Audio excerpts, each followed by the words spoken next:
Welcome back to Rowdy time, and yes, there's still bad news to report.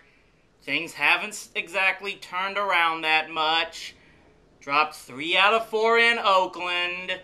Scored 2 runs total in the 3 combined losses, including being shut out for the first time this season.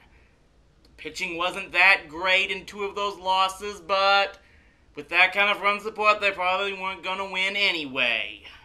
Again, I'm not afraid to admit when things are not going well. I just don't like it when it leads to people jumping off the bandwagon, if that indeed is what is happening. And to make matters worse, we gotta deal with injuries now. We've had to deal with them in the past couple of years, but not specifically with the pitchers that much.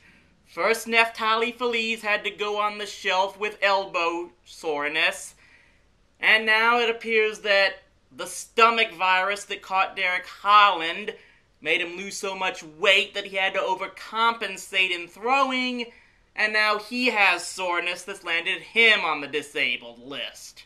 This just goes to show you how lucky the Rangers have been these past 2 years to not get any major injuries to their pitching staff. This normally happens to just about every team, but ours has avoided it for so long. Unfortunately, their luck has run out in that category. What's made this complicate things further is that while we're still waiting for Roy Oswalt to get in shape and report to the Rangers as soon as possible, we'll still be shorthanded whenever that occurs, and this has led people to suspect that the Rangers need to clean out their farm system yet again to go after a Cole Hamels or a Zach Greinke. And the problem with that is, that's kind of the method they used to try and build their pitching staff in the past, which never worked, because as we proved with Cliff Lee, just because we get a guy and he's good, doesn't mean he's going to want to play here or be good. Yeah, Cliff Lee got us the win in the division series, but let's just say with the attitude he showed throughout much of that season, I still say it was a good idea they didn't re-sign him. Now it's back to interleague play as they just go across the bay to face San Francisco in a ballpark they've never won in their history. I'm still not giving up.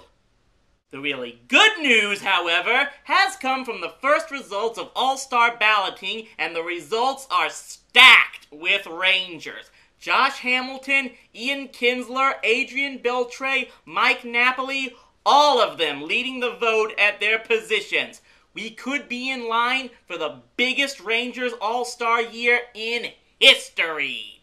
Now, some might argue as to whether all these players deserve an All-Star spot from the seasons they're currently having.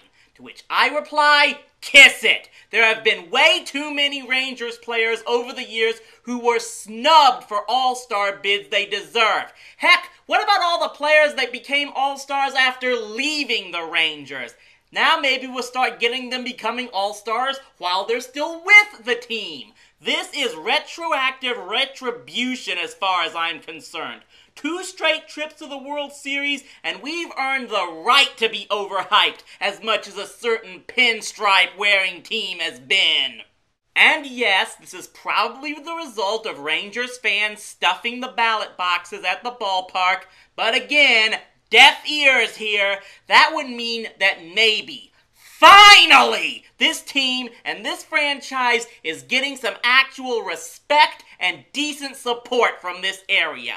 I openly admit that I have been extremely critical of the support this team gets for years. There have been many times when I felt like North Texas would never embrace baseball, no matter how good the team could potentially be. But maybe, just maybe, everyone is finally coming around to baseball in this area, and some of us who've stuck by this team for years can finally stick it to all the haters out there. We can only hope that this support continues when the Rangers finally get back home starting next week. Stay rowdy, my friends.